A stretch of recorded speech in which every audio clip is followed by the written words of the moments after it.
lideramos el camino de la opinión pública y buscamos que la cultura del debate alcance consensos y soluciones a los problemas de nuestro país.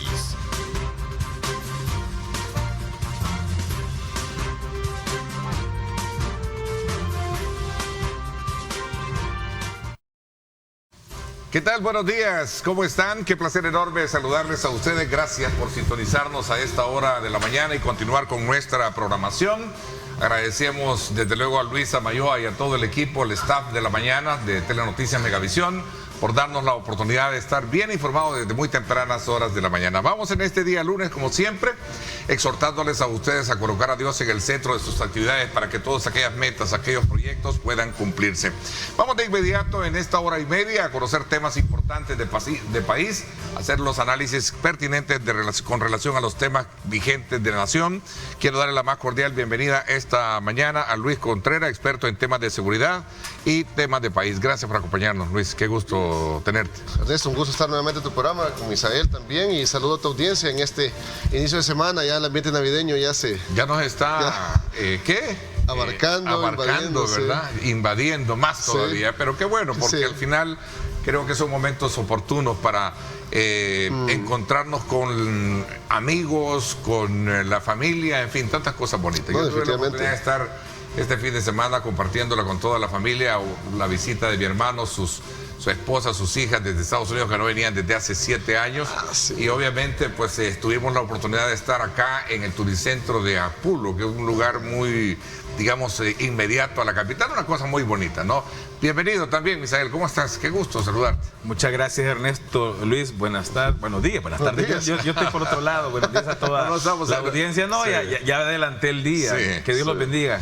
Qué bueno, esta mañana el propósito de tenerlos a ustedes acá es para poder hacer un análisis de cierre del año con relación a uno de los principales ejes por los cuales se enfocó la política de seguridad y que ha traído consigo resultados bastante positivos. Y digo bastante positivos porque cuando extraemos de la discusión, del debate, encontramos puntos y contrapuntos que de alguna manera pues se expresan. Por esa razón quiero esta mañana comenzar desde la perspectiva de ustedes conociendo un preámbulo de cómo cierra este año y a partir de ello pues empezar a encontrar algunos elementos de juicio que podrían extrapolarse dentro de lo que podría ser también la discusión y poderlos introducir a la mesa. A ver. Sí, indudablemente el tema de seguridad pública ha sido muy efectivo, si lo vemos de esa forma, según las encuestas, resultados para el gobierno central.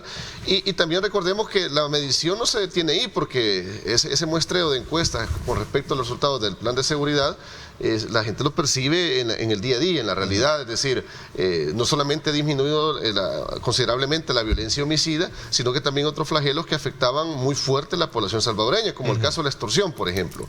Recordemos que el bolsillo de los salvadoreños era muy golpeado y a la vez fortalecía a las maras y pandillas, dándole oxigenación a ese músculo criminal que les permitía esa operatividad delincuencial, irse ampliando, tener los estados vacíos, como se le conoce en seguridad ciudadana, a esos territorios que controlan las maras y en los cuales el Estado no puede tener injerencia de brindar seguridad pública a la población. Paulatinamente, con el plan control territorial, lógicamente el gobierno comenzó a implementarlo. El régimen de excepción vino a oxigenar al plan de seguridad, a recuperar esos estados vacíos. Por eso es que la población ahora puede transitar con una gran tranquilidad. Vemos el turismo, por ejemplo. Había un dato interesante que me gustaría compartir, creo que fue a la semana antepasada, donde El Salvador es el segundo país de la región con más turistas, solo por detrás de Costa Rica. Este dato se dio a conocer en los medios de comunicación según la Organización Mundial de Turismo. Mira qué interesante, porque antes El Salvador a nivel de turismo, y esta medición es hasta julio, por eso mencionan que inclusive puede ser mayor después de Miss Universo. ¿A qué quiero llegar con esto? Que el clima de seguridad en El Salvador ha permitido que los turistas se aboquen al país, estén dejando también una economía, revitalizando la economía en los negocios pequeños, medianos, hoteles, etcétera, porque antes Estados Unidos, países europeos tenían alertas de no viajar a El Salvador, y eso es muy bueno. Y si nos vamos a los datos también, hasta el 23 según la mesa técnica del país, hasta el 23 teníamos 0.4 asesinatos diarios. Octubre cerró con 0.7, septiembre con 0.5. Es decir, no supera no nos elevamos ya ni a un 2%, ni a un 3% asesinatos diarios. Eso significa que El Salvador se está manteniendo en un nivel óptimo para lograr ya ir estableciendo un modelo de seguridad que en su momento, lógicamente, el gobierno tiene que irlo acuerpando con estos despliegues de la policía y los militares para darle esa sostenibilidad que el país necesita, porque a eso tiene que derivar, donde también ya intervienen otras aristas como lo son la infraestructura, la criminología ambiental, que ya es el espacio defendible, como se le conoce, donde ya genera un efecto disuasivo. Es decir, va a llegar un momento que tanto la policía y la Fuerza Armada no va a ser ni tan necesario que anden en las calles como andan el día de hoy, sino que ya va a ser la misma cuestión tecnológica de las cámaras. Muchas alcaldías ya lo tienen, y yo creo que a eso tiene que llegar al país. A ver, Misael, quiero de primera mano escuchar tu fase introductoria y luego poder escudriñar este elemento. Por cierto, la Asamblea Legislativa aprobó el pasado miércoles una nueva prórroga que estaría entrando desde luego o manteniendo vigente el régimen de excepción que viene desde el pasado 27 de marzo. Estamos casi por cumplir, ¿qué? 2 años. 2 años, sí, ¿verdad? Sí. Ya los 2 años. Sí. Y obviamente ahí hay cifras, pero a ver, comienzo contigo también, conociendo de primera instancia este tema.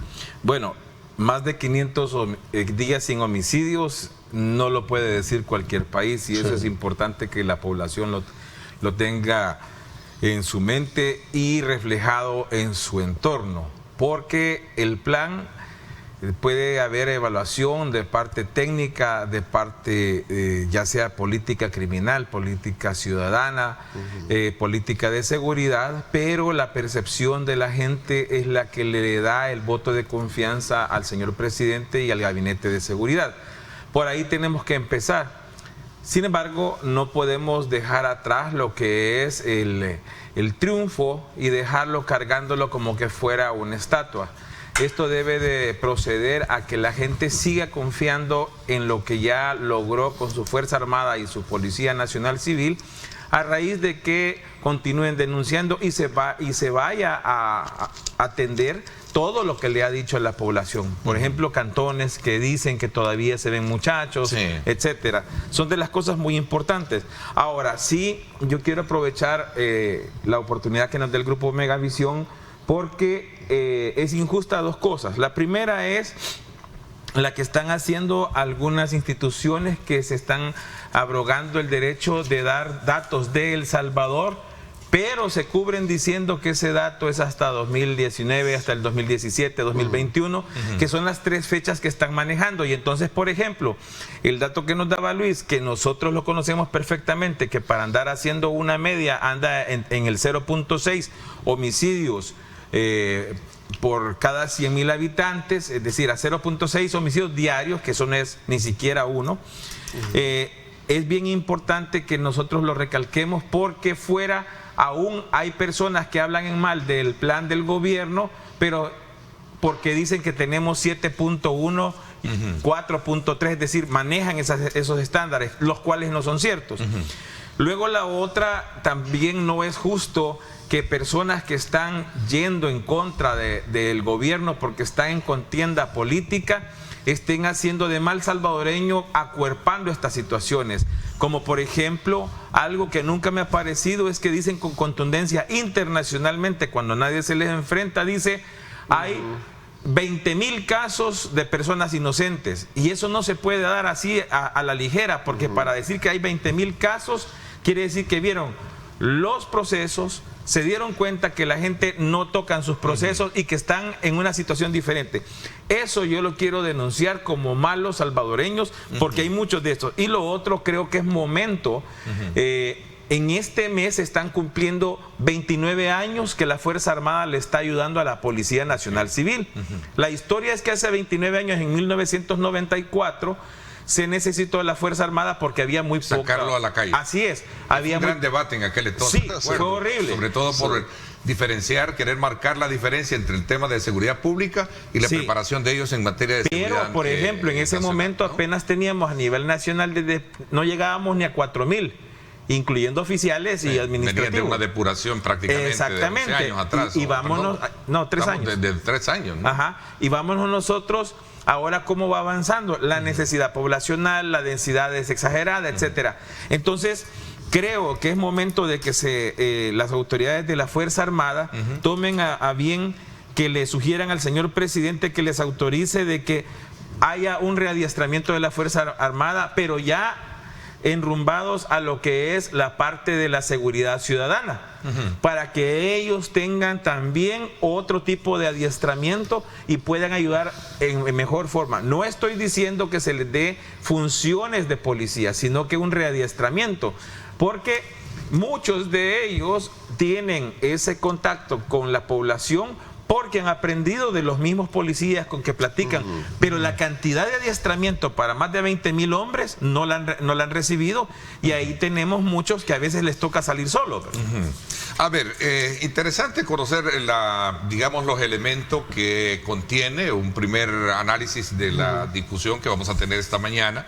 Pregunto, retomando algunos elementos dentro de ese debate, cuando tú hablas de que sí hay algunos remanentes, ¿es el elemento justificatorio para hablar de mantener todavía el régimen de excepción, como lo establecen algunos, digamos, sectores opositores del gobierno que dicen que ya no debería de mantenerse si ya está supuestamente controlado esto? Retomo ese elemento para colocarlo sobre la mesa. ¿Qué piensas? Sí, no, es que indudablemente el régimen ha sido una herramienta de índole constitucional. Facilitadora de lograr estos objetivos. Le ha dado una celeridad a los procesos de desarticulación de las pandillas, dejémoslo de esa forma. Y el hecho es este, recordemos que no es tanto de que las pandillas están bastante neutralizadas operativamente. Sin embargo, el régimen, recordemos, de que ayuda a los procesos de judicialización, a menos que Misael sabe mucho al respecto de eso, con la extensión de los plazos, me explico, es decir, ya la parte de la tramitología les amplía esos plazos, y por eso el régimen se ha mantenido también. Recordemos que ese músculo criminal de las pandillas, para mí ha sido sorpresa, te soy franco, que en tan poco tiempo se haya logrado neutralizar. Es decir, que solo hacía falta voluntad política. Antes de que se me vaya... Pero entonces los sectores opositores críticos de es meramente político. Es político. Sí, es meramente político. Exacto. Y fíjate que no entiendo esa estrategia, porque al final, me imagino que tal vez vamos a tocar así someramente lo de las encuestas, ¿sí? Vemos cómo se han ido reduciendo por su obtusidad en la propuesta, y porque tampoco hay propuesta. Es decir, atacan lo mejor evaluado y tampoco proponen algo para darle una continuidad a lo mejor. La oposición de hacer esa crítica. Exacto. Sí, pero también quisiera mencionar algo, tal vez vinculado a lo que se conocía como el Triángulo Norte, Honduras y Guatemala. Fíjate que aquí hay un reto bien enorme para la región, no solamente para El Salvador, porque yo creo que ya sería un buen momento que El Salvador pudiera liderar una comisión a nivel centroamericano de seguridad transnacional. ¿Por qué menciono esto? Porque Honduras y Guatemala están siendo terreno fértil, donde están atrapando a pandilleros salvadoreños. El día de ayer, por ejemplo, la policía de Honduras entregaba a las autoridades salvadoreñas a un pandillero salvadoreño, y estos países, al ser más extensos, al no tener un marco legal con una adecuación como la que se hizo en El Salvador. Y un control de la naturaleza nuestra. Exacto. Aquí ya no es terreno fértil para los pandilleros, no solamente por régimen, no por régimen de excepción, sino exacto. Ilegalmente y en cierta medida va a afectar a la región siempre. Por eso sería importante una comisión de seguridad a nivel transnacional, por lo menos el Triángulo Norte para iniciar, porque incluso en Costa Rica han detenido pandilleros. Es decir, han logrado llegar a Costa Rica. Habría que ver el dato de Nicaragua, lastimosamente no se tienen datos. Sin embargo, para que no suceda lo que pasa en Sudamérica, como el narcotráfico, en Colombia, Perú, pienso que El Salvador podría ser determinante su participación y su liderazgo al respecto. Yo en eso quiero ser muy enfático. El régimen de excepción, y perdón, pero me llueve por todos lados, el régimen de excepción, hay una situación. Ahora esto es una respuesta a la población. Por ende, al ser una respuesta a la población, no tiene medición académica ni criminológicamente hablando. ¿Por qué? Porque se le está dando a lo que la gente siente y se siente confortable. Ahí enteremos en eso. Lo segundo es que el régimen, yo siempre lo he dicho y le he dicho aquí en tu programa, que el presidente les jugó una argucia política real, no politiquería. Él llega a la asamblea y le dice, yo quiero, o bueno, manda a decir, yo quiero extirpar el cáncer del Salvador, que son las maras, quiero fulminarlas. Ellos entienden que es por el ataque de los 86 y lo aprueban. Pero lo que pasa es que él no les dijo que era por el ataque de que mataron 86 ciudadanos, sino que les dijo, yo quiero que se acabe. Entonces eso, dice la ley, en la Constitución, los artículos del 29 al 31, dice, mientras no termine por lo que se invocó la suspensión del régimen, estoy parafraseando, ahí lo pueden ver, podrá seguirse reanudando cada 30 días y todavía no hay una eliminación de las pandillas. Por lo tanto, todavía hay justificación. Ahora, la seguridad transnacional, hay intentos con lo que son los patrullajes fronterizos. Tenemos con Guatemala. En las ponencias que he dado y que están ahí en YouTube, pueden ver Honduras, dentro del plan que fue de las maras, Honduras era el de descanso y adiestramiento. Porque por la zona que nosotros estamos, que es la norte nuestra, sur de ellos, los batallones de Honduras que cuidaban eran muy específicos a los puntos. Entonces, una institución de gobierno se sabe dónde está y ellos no, ellos pasaban como cualquier cosa y por eso se fortalecieron. Ahora, a Guatemala no le conviene ni a Honduras le conviene tener lo que nosotros hemos tenido. Hay intentos de hacer las cosas un poco más profundas, pero a ellos les está faltando y les está fallando la voluntad política. Sí. Más Guatemala, porque lo que sucede es que para ellos esta situación no les trae beneficio. En primer lugar, por ejemplo, ¿qué es lo que aquí se para? Que ahora se les baja las contrataciones a los grupos de seguridad privada. A esas sociedades les baja la cantidad. ¿Por qué? Porque ya hay hasta colonias que la alcaldía ya les quitó esa fortaleza que tenían de barrotes, etcétera. Entonces quiere decir que ya no hay una gran necesidad de una gran seguridad. En Guatemala la seguridad privada es mucho más grande y más organizada que la nuestra. Y sobre ese punto que mencionas particularmente sobre el resguardo automático que se hacía a la población a raíz de todo el asedio criminal, ¿podrían en algún momento las autoridades también ya eliminar ese tipo de barreras que, por cierto, están en calles principales que congestionan y presionan más? Por ejemplo, digamos, el congestionamiento, que es el que ya no soportamos. El señor alcalde de San Salvador hace poco mandó a quitar unas exactamente que eran de calle principal. ¿Sí? Y aprovecharon de ver porque ese era un escape y lo habían cerrado en San Salvador. Entonces era una calle que estaba catalogada dentro de lo que era el permiso para que fuera utilizado por la alcaldía. Y eso implica que no lo podían cerrar y lo cerraron. ¿Por qué consideras tú que, perdona Luis, ¿por qué crees tú que te trae problemas cuando tú hablas del régimen de excepción? Porque la gente le han vendido mal el régimen. El régimen le han dicho que es para que no salgan.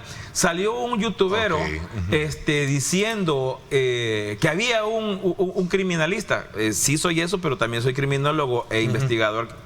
Viene él y dice que lo quiten. Yo jamás dije eso, yo dije suspender. Pero ¿qué es lo que sucede? Yo siempre he dicho es técnico. Pero, ¿por qué? Él dice, si quitamos el régimen, van a salir esos 40,000 diablos, dice, a matar gente. Eso no es cierto. Como dice Luis, en primer lugar, el periodo que se extiende es el de las 72 horas a 15 días. ¿De acuerdo? Entonces, para que entienda claramente la gente, después entra a la judicialización, ahí pasa el proceso común y se ha extendido ahora con el nuevo término que la Asamblea Legislativa dictó para este tipo de grupos, que son 24 meses, ya no los 24 meses simples que tenían, sino que son 24 meses más y 12 meses más si están en recursos. Quiere decir que para hacer toda la investigación pueden haber 5 años. Exacto. Pero ya dentro del sistema judicial. Ok, a ver, Luis, sobre ese bajo énfasis también, creo que es importante conocer tu punto de vista. No, indudablemente, reitero, el régimen de excepción, como lo explicaba Misael, permite esa maniobrabilidad que se amplíe para sostener y robustecer la prueba de estos casos. Ese ha sido el éxito. Hagamos un comparativo. El mano dura de Francisco Flores y su mano dura Antonio Saca. ¿Por qué fue un fiasco esos planes de seguridad? Porque a nivel jurídico no tenía ese sostén. No había respaldo. Exacto. Y los delincuentes, los pandilleros en este caso... Es necesario seguir manteniendo ese respaldo. Definitivamente, porque si no hubiera sucedido lo mismo que pasó en la mano dura. Ejemplo, en Honduras también, con la actual presidenta de Honduras, retoma en más de 70 municipios el régimen de excepción. Sin embargo, los resultados no son los óptimos para los hondureños. ¿Por qué? Porque el marco jurídico no lo tienen de la mano, en este caso, que esté respaldando el régimen de excepción que en el país hondureño, en el país hermano, se está implementando, y por eso los resultados no han sido los mismos. Aquí ha sido un andamiaje de diferentes elementos que ha permitido que ese engranaje funcione adecuadamente. El marco jurídico, el régimen de excepción, y no hay que perder perspectiva que hay un plan de seguridad conocido como Plan Control Territorial, y Honduras comenzó a improvisar. Esas son las diferencias que se tienen. Ok, vamos a entrar ya con las preguntas del público. Tenemos acá en pantalla la primera: ¿qué pasa con esas personas detenidas, dice, injustamente en el régimen? Porque los analistas no mencionan eso. A ver, no habíamos llegado todavía a hacer ese abordaje. Estábamos ahorita en la parte introductoria, pero vaya, a ver, vamos a ordenarnos. En el caso judicial, cuando ya deja de ser cargo del gabinete de seguridad, debe entender el salvadoreño que pasa al órgano judicial, en donde el señor presidente solo puede sugerir o solicitar, pero no puede mandar. Por lo tanto, está en manos de los jueces. Ahí ya tenemos un gran déficit, porque se necesitan muchos juzgados, de lo cual ahorita ya van a pasar, a partir del 1 de enero, si mal no me acuerdo, van a pasar a ser muchos juzgados de instrucción, juzgados de paz que no trabajaban porque tenían poco trabajo. Entonces van a pasar a ser de instrucción. Esa es una forma. Pero ahí lo que estamos haciendo es reutilizando. Pero aún con eso se necesita más. Segundo, hay una ley, que es la ley de daños, que la persona cuando sale y se le cometió un error, debe de buscar un abogado o buscar a la Procuraduría General de la República para presentar la demanda por daños. Pero eso, digamos que no es tanto. La responsabilidad viene de los jueces que están teniendo, y hay una irresponsabilidad de jueces que por no tenerlos los mandan al juez superior. Esto es a cada rato, y lo he visto en las 4 regiones de El Salvador, en donde dicen, no, aquí hay poca prueba, pero mejor que lo evalúe el juez que me precede. ¿Por qué dicen? Porque que mejor lo evalúe. No, es que se olvidan ellos que la ley les obliga a ellos a evaluar lo que les presentan. Entonces están cargando a jueces de sentencia para el área penal. Y eso no es justo, porque entonces el trabajo de ellos lo está haciendo un juez superior, y a él le caen todas las bandeadas y todo eso. ¿Es este un elemento frágil de todo este sistema, si lo queremos ver desde ese punto de vista? Sí, porque lo que pasa es que es como llegar a un punto, vámonos a los delincuentes. Los señores mareros saben que el de paz no los puede dejar en libertad, porque ahí sí con una mínima se los dan. Ellos ahí se aguantan, pero saben que el de instrucción sí los puede dar en libertad, y cuando él hace esto le está pasando la carga al juez de sentencia. Entonces el odio, porque él da un speech bonito y dice no, que esto y lo otro, y que por El Salvador, etcétera, y se lo pasa al otro. Entonces el odio se lo tira del de instrucción al de sentencia, y eso no es ser leal a los compañeros. Vamos a ver, Luis, había otra pregunta ahí que me gustaría que le diéramos respuesta, porque es parte del complemento, creo, es complementaria. A ver, producción, ¿me pueden colocar de nuevo en pantalla la pregunta que estaba abajo, que hablaba sobre, creo que era sobre el tema de centros penales? Sí, ahí está. Fallecidos. ¿Quién es el responsable por las muertes en los penales? Mira, yo creo que... Arriba hablamos de las detenciones. Arriba hablamos de los detenidos, que ya le diste respuesta, pero veamos el otro elemento de ahí. Sí, yo creo que sería importante que el gobierno en este caso, de igual manera, creara comisiones específicas para dar a conocer qué ha sucedido en casos de fallecimiento. Es decir, porque el problema es que a veces se politiza mucho. Cuando se han dado este tipo de situaciones, viene la oposición y básicamente dan a entender como que los han torturado en prisión. Yo creo que también hay que ser un poco más responsables con respecto esas aseveraciones. Es importante que el gobierno también pueda crear esa comisión que investigue a detalle e individualizar cada caso para ver qué ha sucedido con esa persona. Con respecto a la primera pregunta, también me gustaría aportar un poco de las detenciones que la persona resultó inocente. Mira, en todo sistema del mundo sucede este tipo de situaciones. Antes del régimen de excepción pasaba también en el país, sin embargo, no era un componente mediático porque no era muy político, me explico. Ahora, como el régimen está de por medio, si sale libre una persona que no tenía vinculación y estaba siendo investigada, pero estaba detenida en ese momento, con viento en popa y todo, dicen, era inocente, el régimen, y lo quieren satanizar. Es decir, es complicado para las autoridades porque recordemos que hay procesos de investigación y muchas veces esos nexos cuesta identificarlos. Hay personas que tienen tal vez un familiar lejano, llamémosle de esta forma, que era pandillero, o el novio, el cuñado, etcétera, y por eso la policía realiza capturas para una investigación más específica. Tú hablaste, perdón. Y el siguiente tema,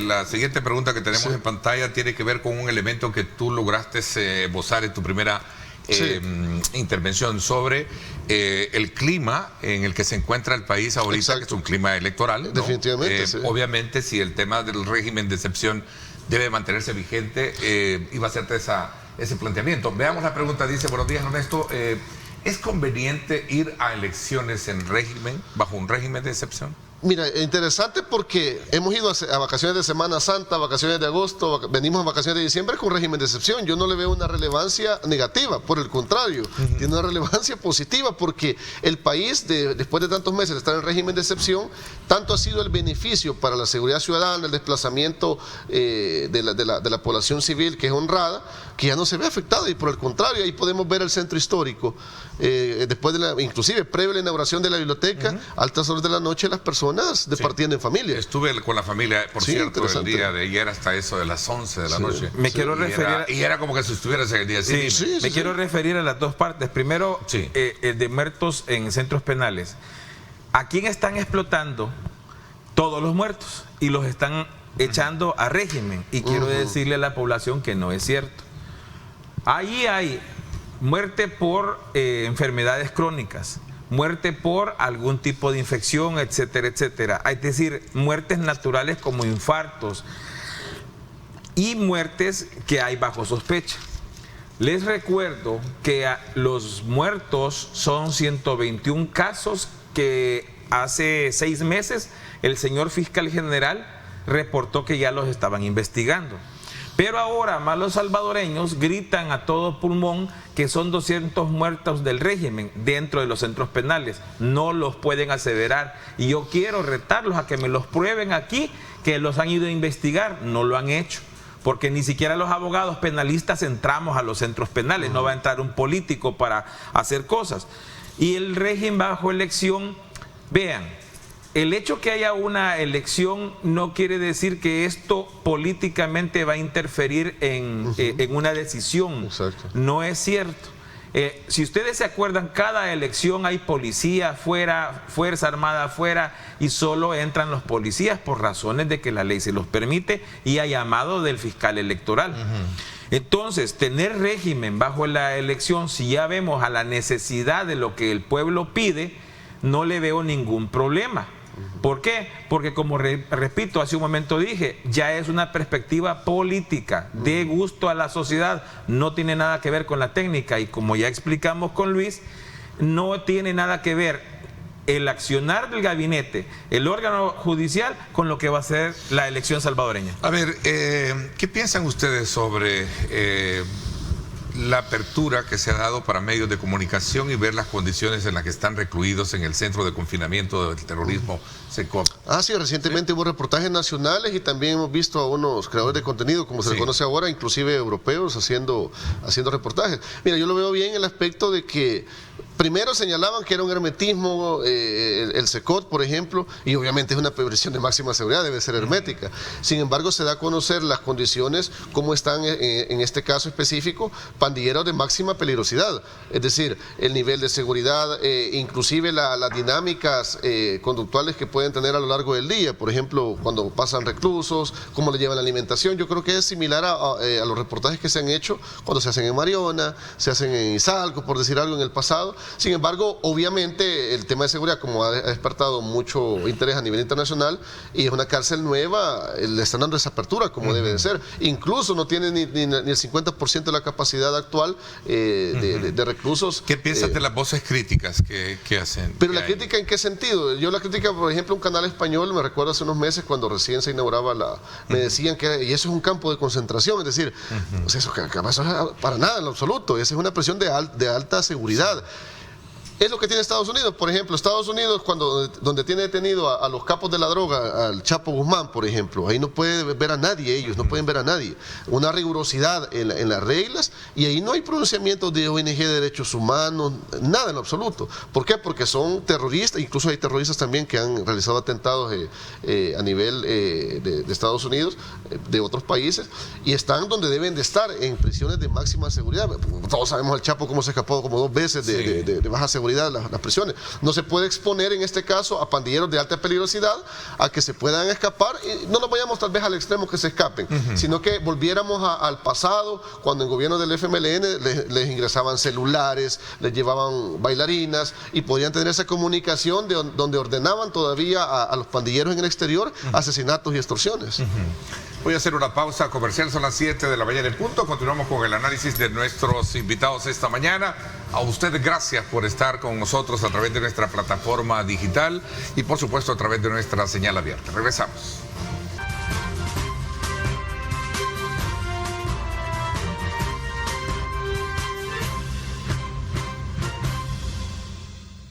Bueno, antes de comenzar nuestro análisis que estamos esta mañana desarrollando con nuestros invitados, Luis Contreras y Misael Rivas, ambos expertos en temas de seguridad, quiero recordarles que en esta Navidad puede usted regalar salud a sus seres queridos, a sus compras de medicamentos o dermocosméticos con los verdaderos precios bajos que solo los encuentras en Pharma Value. Así es que desde ya te invitamos a que esta época navideña regales salud. Vamos a continuar, desde luego, ahora hablando precisamente en ese mismo contexto de cárcel, como lo cerramos el ciclo de conversación anterior. El presidente Nayib Bukele también, en el más reciente encuentro que tuvo con su gabinete, tocó varios elementos importantes en cuanto a este nuevo ejercicio en el cual se va a someter en la consideración en las próximas elecciones, pero dejó bien en claro y solicitó al fiscal, bueno, investigar a sus funcionarios. Habló también sobre la construcción de una cárcel especialmente para los corruptos y otros elementos que obviamente despertaron un debate al respecto. Hay un error en la apreciación cuando a El Salvador se está evaluando en penología, porque lo que sucede es que nosotros tenemos un retraso. Resulta ser que todas estas modificaciones de la ley que se va haciendo, por la cual se dejó crecer la violencia en nuestro país, tenían que haber sido parte de ellas allá por el 98 del siglo pasado y otras allá por el año 2009. Esta cárcel tendría que haber sido construida allá entre el 97 y el 99. O sea, tenemos más o menos 24 años de retraso con esta cárcel.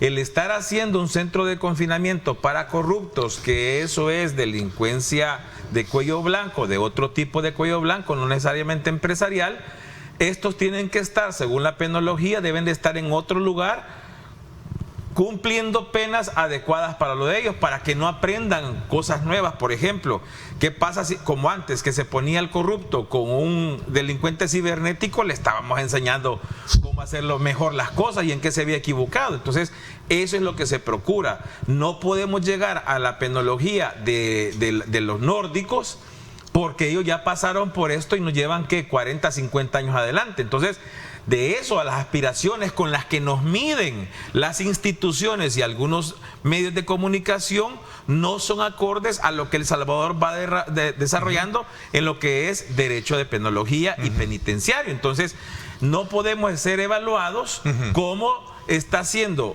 Argentina, Chile, España y los países nórdicos, porque no tenemos esa calidad. Por ejemplo, si nos quieren comparar como se nos ha querido hacer, porque copiamos el Código Penal de Argentina, que es humanista, se nos ponen ahí, no hombre, entonces estamos malísimos. A ver, pero siendo puntuales, ¿qué alcances tiene este énfasis que él hizo de decir, investigue, Vaya, fiscal, a ellos.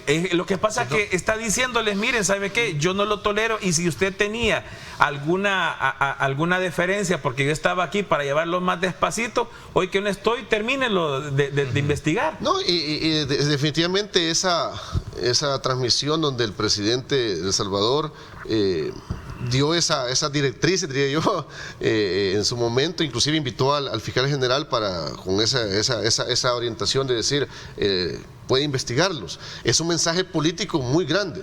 Es decir, que su gobierno va a seguir una dinámica en beneficio de la población. Es que básicamente se lo quiere entender, pues, y lo hace en momentos bien estratégicos. Un día antes de su permiso para poder optar a la candidatura para participar en la elección de presidente. Y yo creo que es la dinámica que toda la población espera.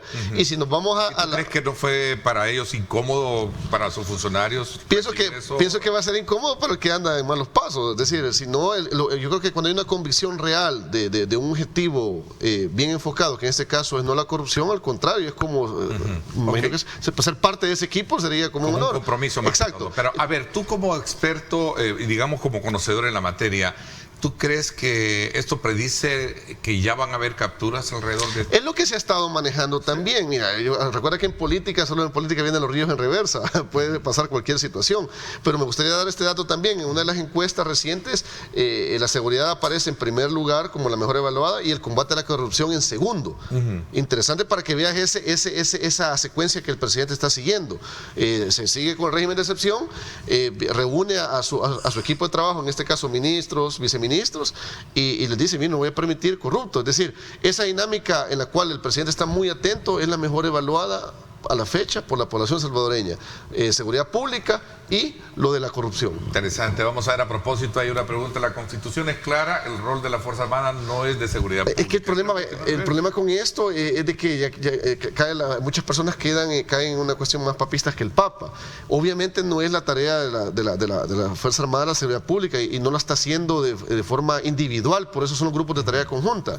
Y lo que mencionaba Misael también importante, ampliar un adiestramiento para que no se tenga ese tipo de señalamiento. Sobre esto, yo invito al televidente que me ayude a darse la respuesta del artículo 152 en adelante.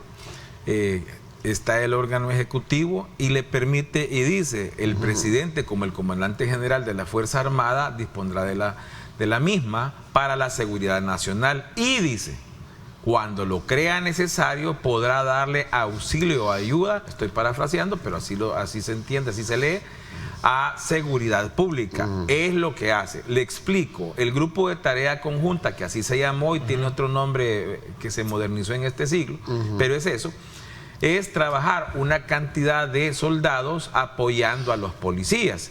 En aquel entonces se decían que eran 15 soldados por 2 policías, y luego se bajó a 8 soldados por 2 policías, a 7 soldados por 2 policías, y ahora suelen andar entre 5 y 3 soldados por 1 policía. ¿Qué implica esto? La cobertura nacional y poner a trabajar más encarecidamente en favor de la población a la Fuerza Armada. Ahora, yo le entiendo cuál es su preocupación, mi estimado, que hay errores que se pueden cometer. Por ejemplo, si mandan, como ya he visto un par de veces, patrullajes en el interior solo soldados, una captura deben de conocer ellos cómo la pueden hacer, que eso solo es en flagrancia. Pero ¿qué sucede? En el campo ven a un soldado y dicen, ahí viene la autoridad. Y a veces la gente llega y le dice, fíjese que mi marido, dice la mujer, me pegó ayer.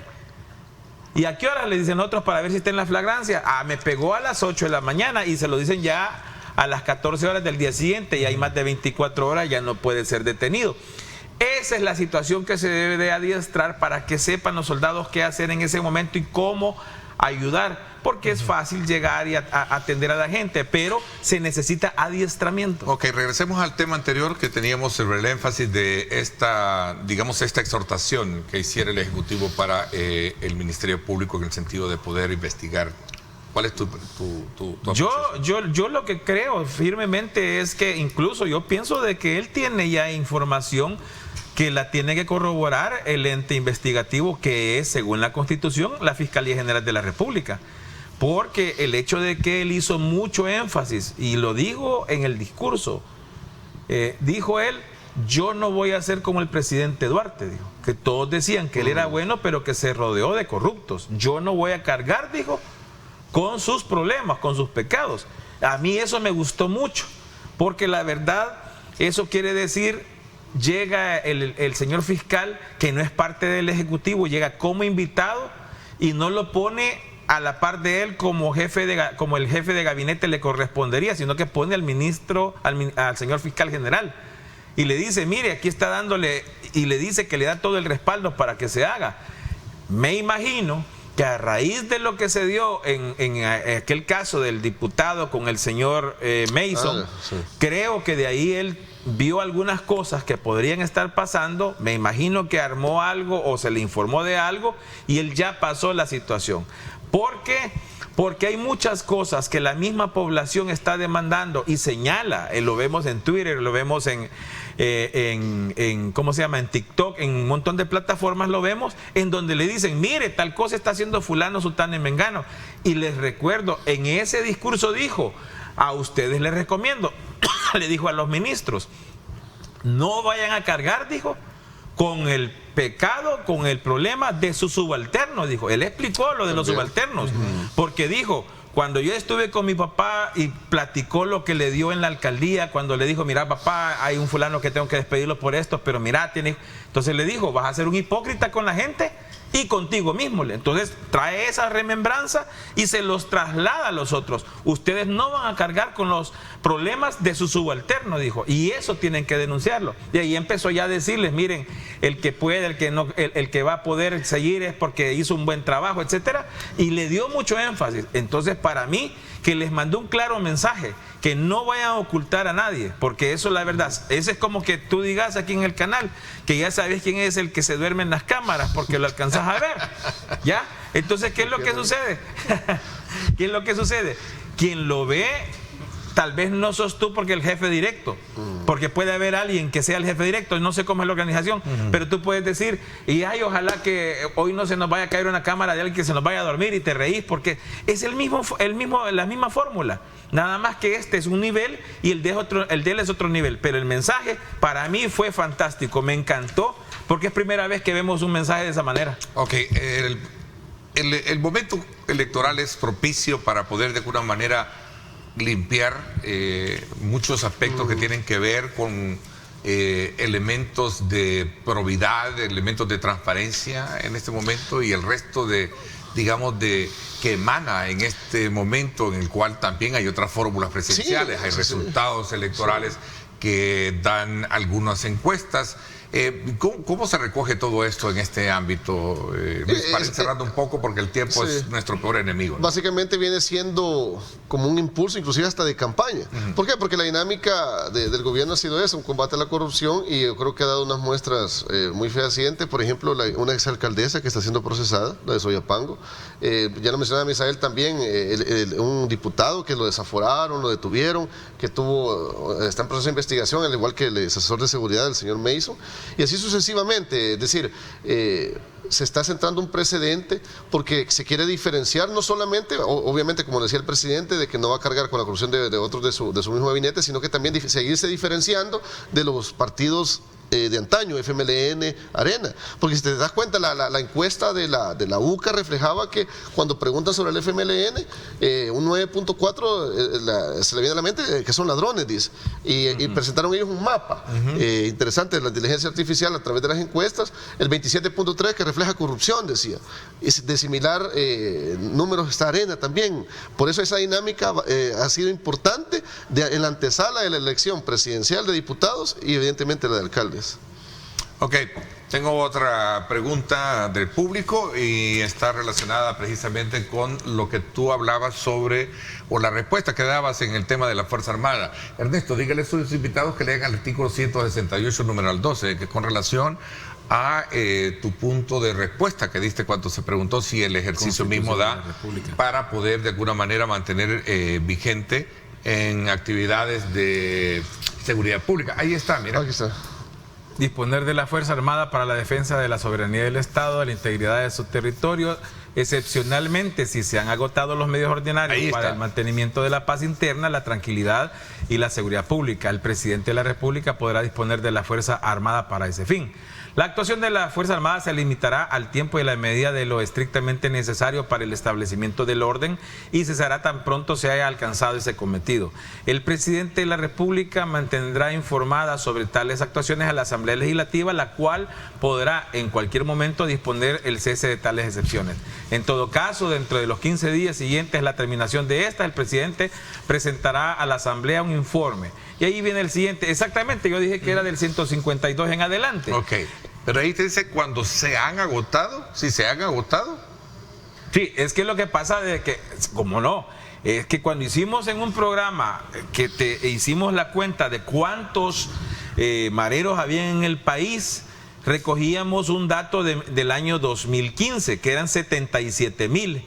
Y la policía, entre los que se van de baja y se van por cuestiones médicas o porque ya se les cumplió el tiempo, siempre habían dado entre 17,000 lo menos y 21,000 lo más. Siempre estaba en esa fluctuación. No podríamos haber tenido que 77,000 delincuentes versus 23,000, vaya, pongámosle, policías, era estar equiparado. Y ahorita tiene que estar, según la teoría, tiene que estar por lo menos 4-1 y todavía no está eso. Bueno, el tiempo se nos fue. Quiero agradecerles a que nos hayan acompañado esta mañana y sin duda alguna para hacer un balance desde el punto de vista de la especialidad que ustedes tienen y conocimiento con relación al tema de la seguridad. Gracias, Luis, te agradezco. No, gracias, Ernesto. Un gusto estar contigo esta mañana. Un saludo a tu audiencia y un gusto estar con Misael también. Gracias, Misael. Te agradezco muchísimo. Muchísimas gracias a la audiencia, a ti, Ernesto, y a Luis. Muchas gracias y recuerden de que los queremos aunque no los conozcamos. Gracias. Nos vamos a una pausa. Cuando regresemos en la segunda parte del programa, vamos a conversar con la ministra de Turismo, Morena Valdés, sobre aspectos que tienen que ver con esta época en la cual tenemos mucha, pero mucha presencia de salvadoreños del exterior y por supuesto también de turistas. Vamos a la pausa y regresamos con más.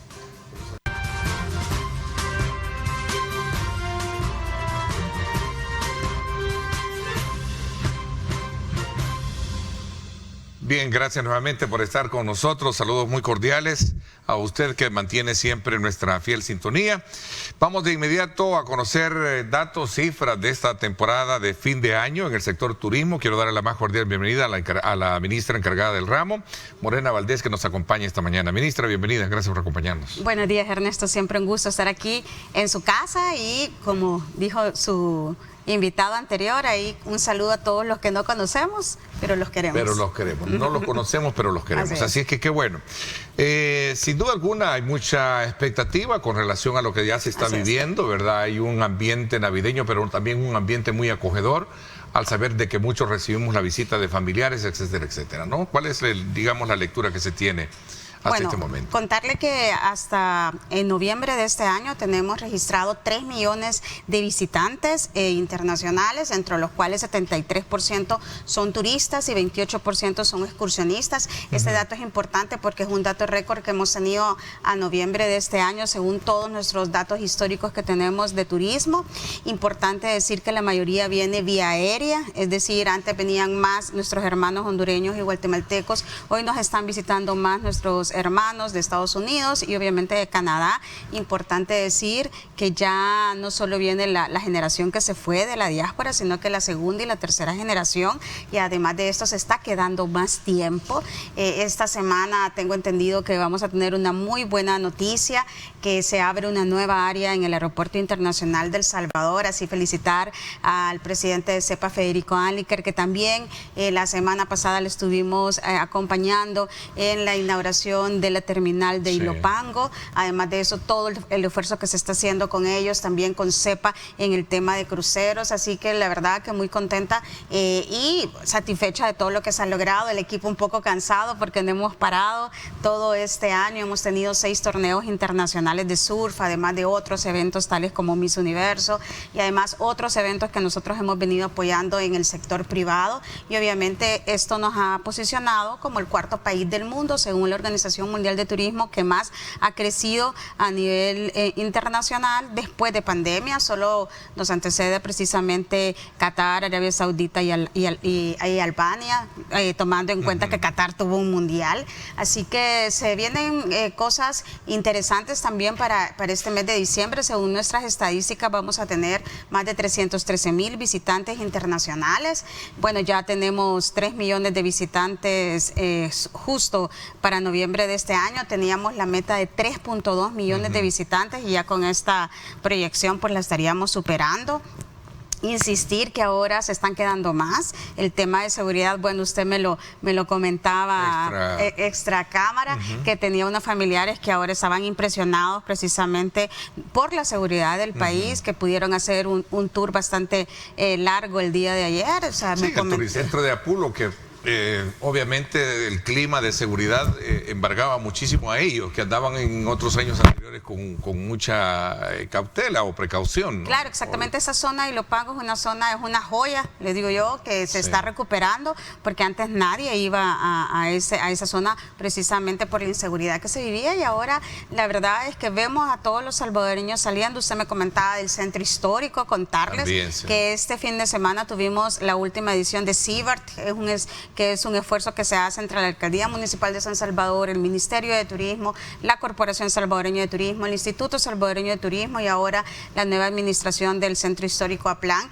Y tuvimos solo el día sábado alrededor de 200,000 visitantes en el Centro Histórico. Ahí estamos viendo imágenes precisamente, tuvimos diferentes actividades, y aquí lo interesante es que no solo estamos haciendo actividades en el Centro Histórico, sino que también en la zona San Benito estuvimos con varias actividades en la Plaza Presidente. Aquí voy a aprovechar el comercial. Así es. También estuvimos en toda esta parte de la zona rosa, en la renovada zona rosa, en diferentes centros comerciales que tenemos también ahí. La idea es conectar precisamente la modernidad que tiene toda esta zona de San Benito con el centro histórico, y obviamente uno de los atractivos que estamos teniendo más emblemáticos en el centro histórico, que es la Biblioteca Nacional. Han recibido más de 100,000 visitantes. Usted, si va a cualquier hora del día y de la noche y de la madrugada, va a haber colas todavía para ver la Biblioteca Nacional, y obviamente también esto conectado que ya inauguramos al público nuevamente la Puerta del Diablo. Yo sé que es uno de los temas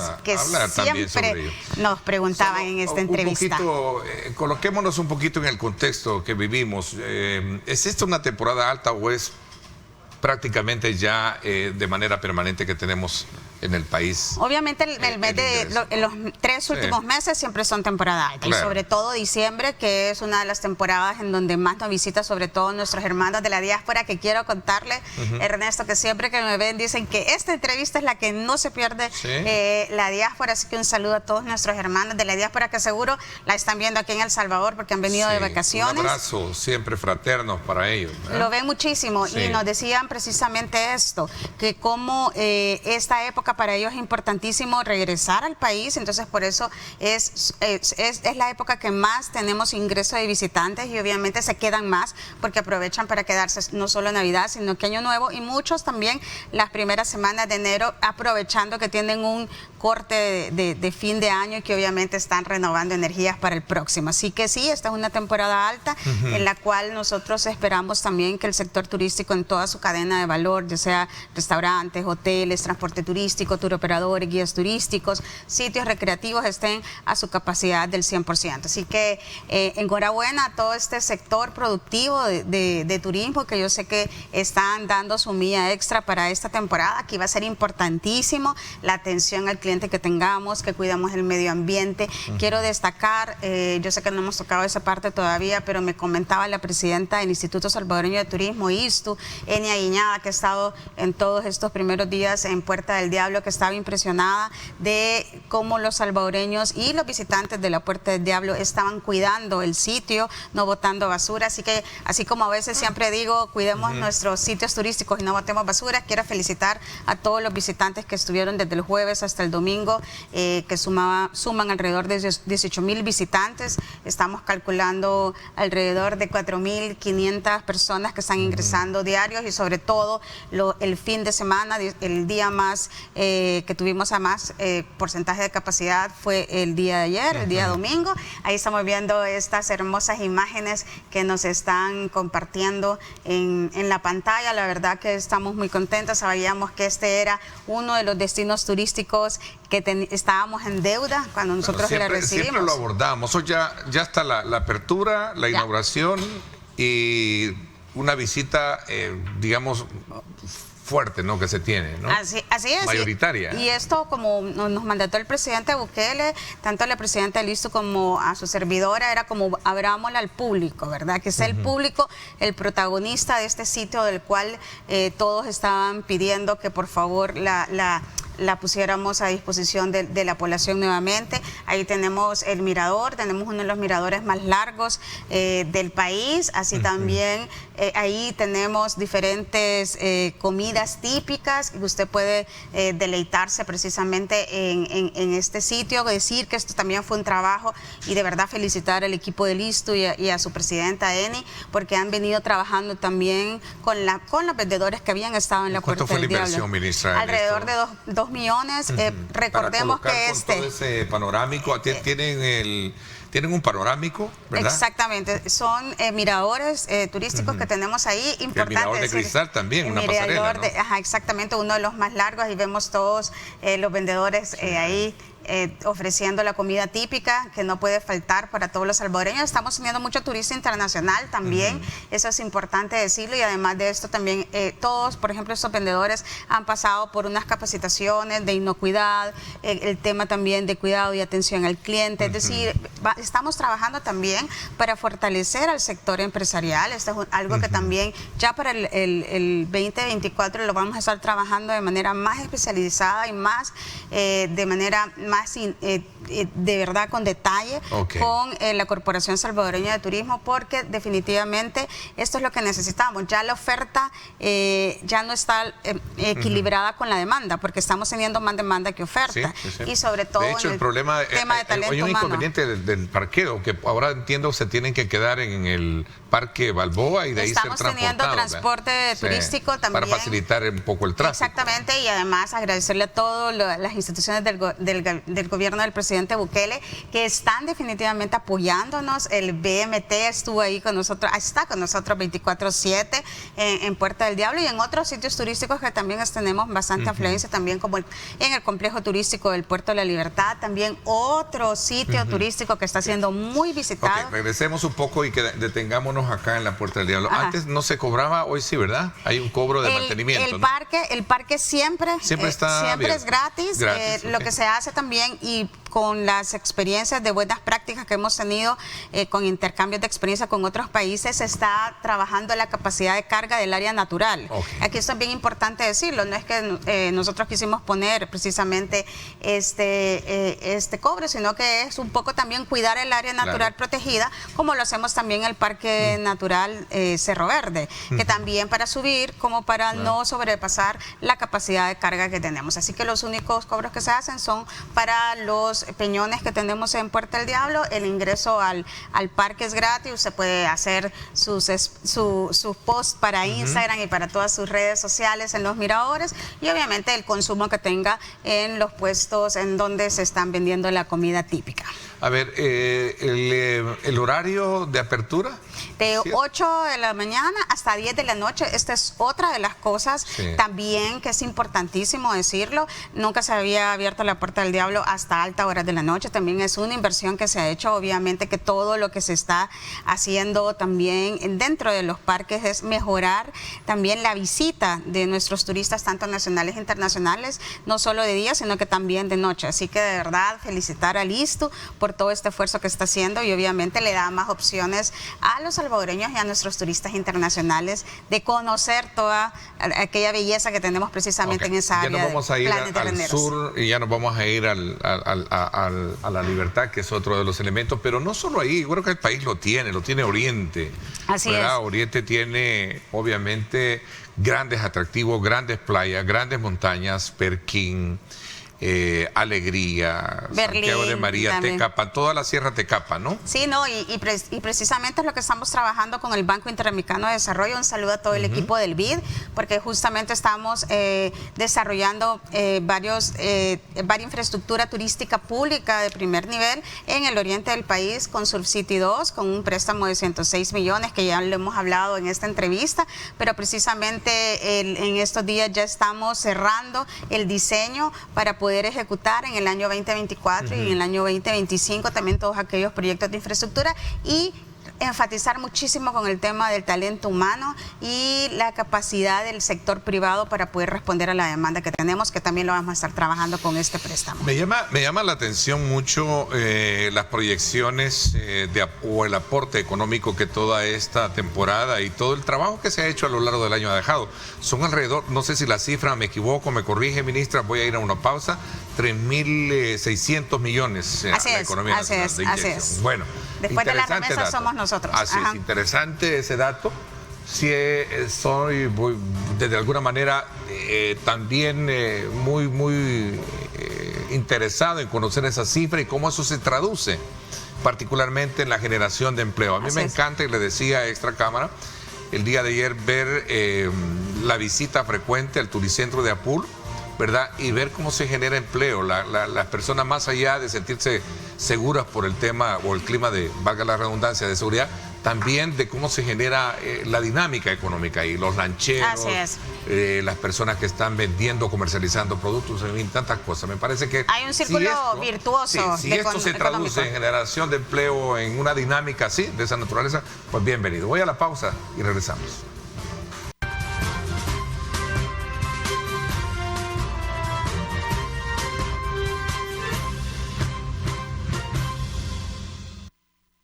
Bueno, gracias nuevamente por estar con nosotros a esta hora de la mañana. Continuamos nuestra conversación con la ministra de Turismo, Morena Valdés.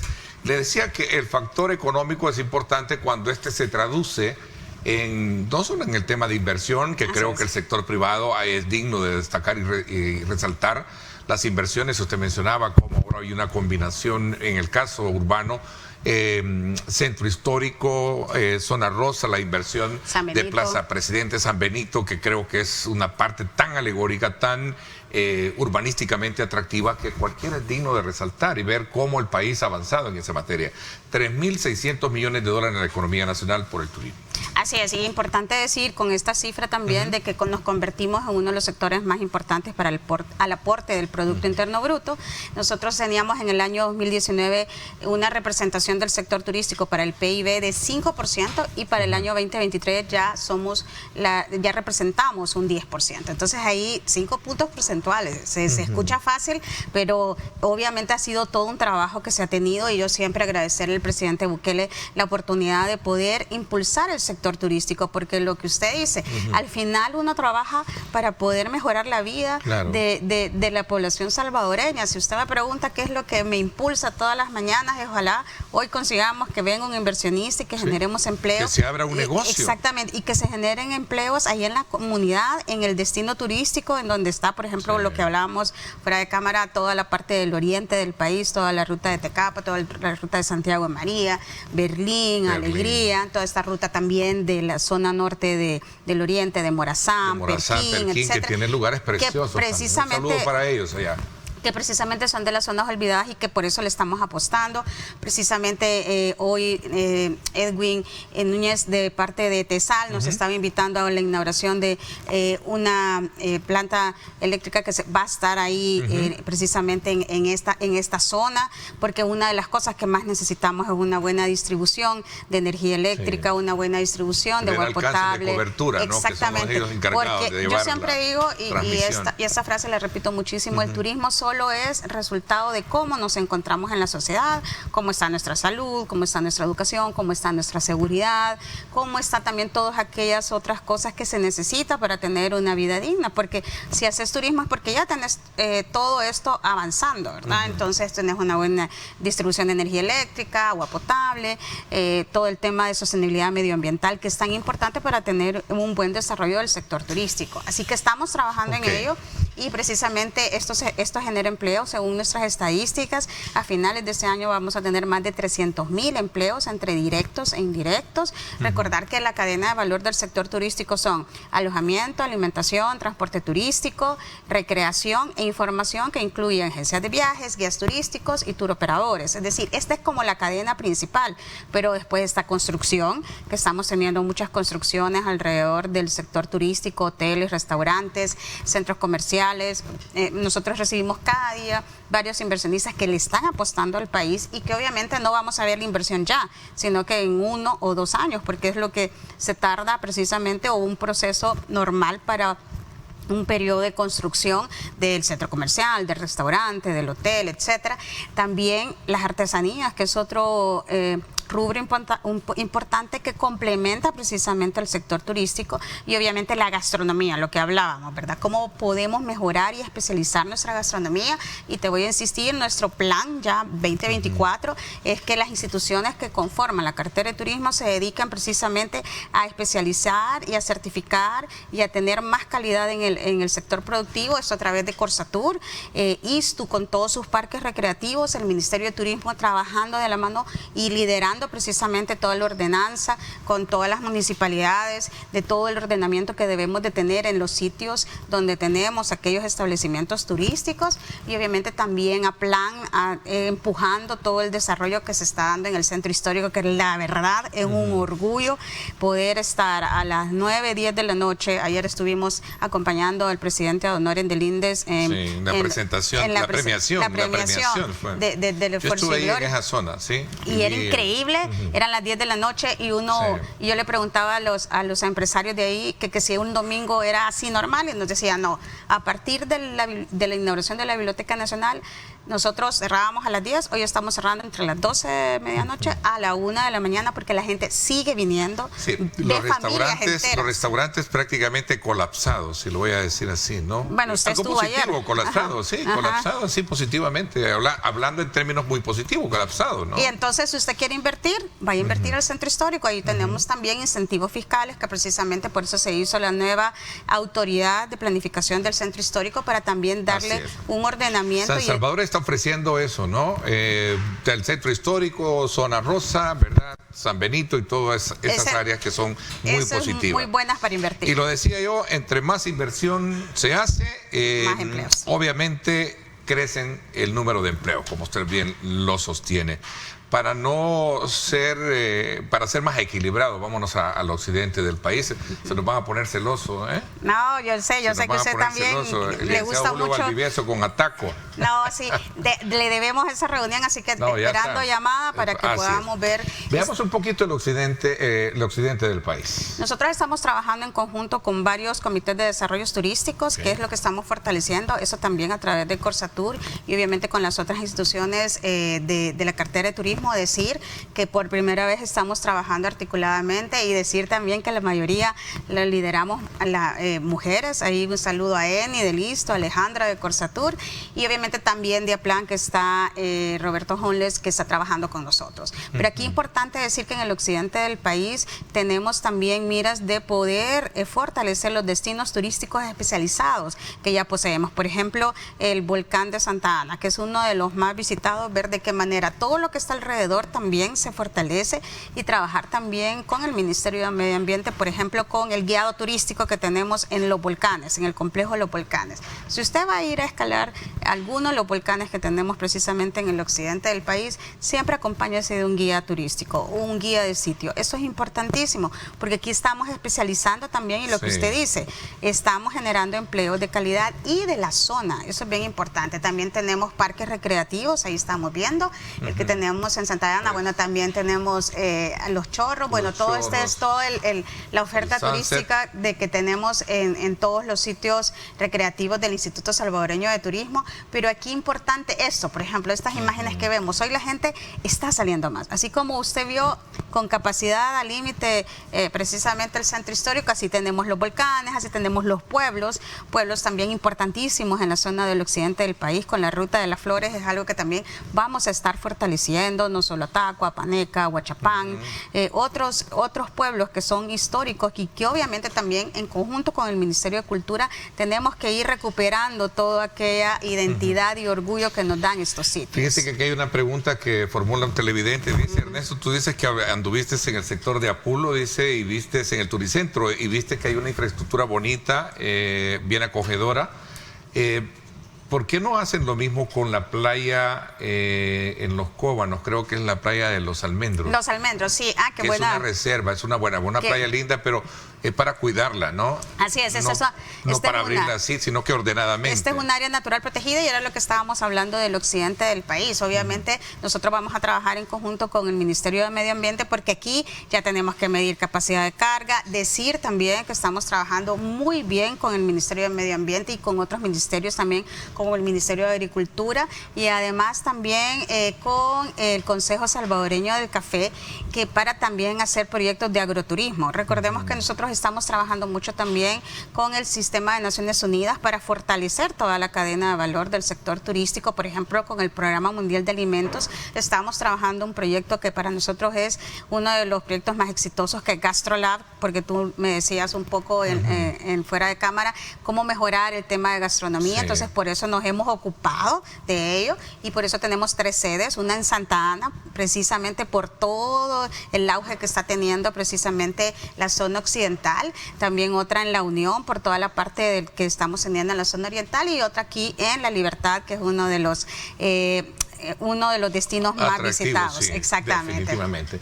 ¿Es permitido que los restaurantes cobren el 10 y 12% en concepto de propina? ¿Esto vuelve más caro que un salvadoreño promedio quiera hacer turismo en el país? Bueno, decirles que la propina generalmente está incluida dentro de los servicios que se hace del sector turístico y ahí generalmente es un 10% y a algunos otros yo he estado viendo que si le quieren dejar más, obviamente a los empleados que nos están sirviendo. Bueno, y de hecho creo que no es obligación, va cuando creo que no ha habido un servicio exactamente eficiente, ¿no? Así es, entonces eso es opcional. Eso es bien importante. Pero si lo cobran de manera tajante, 10 o 12%, creo que no es correcto, ¿no? Lo que pasa es que ya va incluido y te lo va diciendo, pero si no, usted también lo puede poner ya cuando hace el pago, ya sea por tarjeta de crédito o en efectivo. Entonces hay una proyección de manera más, ambiciosa en términos de desarrollo para el sector de los almendros, pregunta. Así es, sí. Tenemos ahí, pero eso lo tenemos que trabajar en conjunto con el Ministerio de Medio Ambiente. Tiene que ser bien planificado. Ya se inició, precisamente fue uno de los lugares en donde se hicieron algunas de las imágenes del video de introducción de Miss Universo. La verdad es que es espectacular. Es una playa preciosa. Sí, yo tuve el privilegio de estar ahí viendo todo eso, pero obviamente como nos decía el guarda recursos que está ahí precisamente del Ministerio de Medio Ambiente, son playas que debemos de trabajar con la regulación y el control que debe de haber es exactamente lo que pasa en el Turicentro, donde no se vende alcohol, ¿verdad? Es todo bien familiar. Eso es una de las cosas, de las primeras cosas que hizo él, y contarte que nosotros le decimos ya parques recreativos, precisamente porque estamos pasando de turicentros a parques recreativos y dándole otro nivel. Parques familiares. Exactamente, o parques acuáticos en el sentido, por ejemplo, de los chorros. Y la parte del ordenamiento que debe de haber, porque el problema es que si abre una playa no es para que se vayan sin el menosprecio a poner negocio solo por ponerlo. Tiene que haber algo bien sobre planificado, todo para cuidar el medio ambiente. Recordemos que si el sector turístico es nuestro petróleo, tenemos que cuidar nuestro medio ambiente y nuestros sitios turísticos. Definitivamente. Vamos a una pausa, la última, y regresamos un poco con las conclusiones de lo que conversamos esta mañana, precisamente con la ministra de Turismo, Morena Valdés.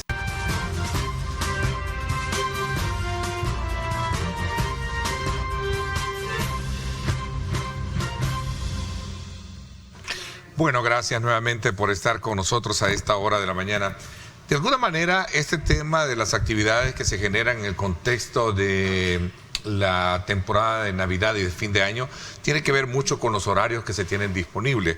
En su página, El Salvador Travel, se tiene toda la información precisa para que aquel que nos está viendo está de visita, viene al país todavía, pues pueda consultarla y poder tener información de primera mano. Así es, bueno, en El Salvador.travel yo les invito a que vayan precisamente a agenda de fin de año. Ahí estamos con horarios y con fechas de actividades, tanto en sitios turísticos, aquí lo estamos viendo en pantalla, también como en sitios culturales. Bueno, qué decir del Navidad Cifco, que nos han contado de que de verdad ha sido un éxito también. Ahí el horario de la renovada Puerta del Diablo, también de los horarios que va a tener Sunset Park, también los horarios y tarifas de los parques recreativos. Como te digo, nosotros aquí estamos consolidando toda la cartelera que vamos a tener. Aquí los salvadoreños y los turistas internacionales van a saber cuáles son precisamente las actividades específicas que vamos a tener. Ahí está la agenda de diciembre 2023. Vamos a estar con música, con feria de emprendedores y obviamente lo que nunca puede faltar, que son nuestros buses alegres, que son de las actividades que más nos piden precisamente, sobre todo la población salvadoreña, los que hacen turismo interno. La verdad que este es un servicio de transporte y además con el plus de que van a todos aquellos sitios que son administrados por el Instituto Salvadoreño de Turismo. Así que ahí puede obtener en El Salvador.travel. Aquí le estamos viendo, como ves, es una agenda bastante cargada, pero con muchísimas opciones para ustedes que les encanta visitar todos aquellos sitios turísticos que tenemos en El Salvador. Decir también que tenemos, aquí están todo el tema de los sitios culturales también, ahí lo van a poder ver del Ministerio de Cultura. Decir también que les invitamos que vayan a todas estas actividades culturales, hay para toda la familia, esto es importantísimo. Y obviamente también el renovado Parque Natural El Boquerón, que si usted no ha ido, yo le invito a que vaya, la verdad que está muy bonito. Y la verdad que ahí estamos teniendo también nuevos emprendedores dentro del Parque Natural El Boquerón. Va a poder degustar de un café delicioso de altura y también artesanías para poderse llevar de recuerdo. A ver, aquí me están reclamando, Ernesto, no nos dejen fuera. También está el norte del país, Chalatenango. Claro que sí, acabo de estar en Chalatenango, jamás los dejo fuera. E incluso vamos a estar visitándolo nuevamente. Estuvimos en la inauguración del Museo de Fernando Yort, que lo hizo con AMIPE, con Fondo Fantel y obviamente también en conjunto con la familia del maestro Yort y las autoridades claves de La Palma. Así que invitarlos que si van al norte del país, vayan a La Palma, Chalatenango. Ahí están precisamente las imágenes de este museo renovado que estamos teniendo. Ahí pueden obtener también todas aquellas obras de arte del maestro. Hay originales y obviamente también de las nuevas generaciones que han venido también replicando este arte naif del maestro Yort. Yo tuve el privilegio de conocerlo y nunca me voy a olvidar cuando yo le dije, ¿y usted por qué nunca patentó su obra? Me dijo, porque mi obra no era para mí, era para todos los salvadoreños. Y es por ello que él siempre fue un artesano de la paz. Y también estamos teniendo nuevas opciones turísticas de hoteles, restaurantes en el norte de Chalatenango. La zona alta también de Chalatenango está moviéndose muchísimo en el tema de innovar en restaurantes, en hoteles, en servicio al cliente y obviamente para los turistas nacionales e internacionales. Así que no me olvido de la parte norte tampoco, de nadie. Y aquí estamos, y así ha sido involuntario, ¿no? Pero la idea es resaltar que somos un país con un alto potencial turístico que se traduce en ¿qué? En el petróleo nuestro, ¿verdad? Así es. Ese es el petróleo, hay que cuidarlo todo, de todo depende. Y en la medida que hayan, como lo dije y lo reitero, más inversiones, es más empleo el que tenemos. La meta del próximo año es eso, tener más inversiones, decir que venimos con una agenda de actividades bastante fuerte. Solo en enero de este año sabemos que vamos a tener el encuentro del Inter de Miami con la selección salvadoreña. Vamos a tener por primera vez un torneo de golf, calidad PGA, y esto es como el máximo que puede tener en golf. Entonces van a haber muchas actividades. Bueno, vamos a tener la oportunidad de seguir conversando y conocerlas más. Ministra, gracias como siempre, un gusto. Gracias, Ernesto. Le agradezco mucho que nos acompañe. Por mi parte, esto es todo por hoy. Pásenla bien y como siempre recuerden lo más importante, amar a Dios sobre todas las cosas. Gracias. Lideramos el camino de la opinión pública y buscamos que la cultura del debate alcance consensos y soluciones a los problemas de nuestro país.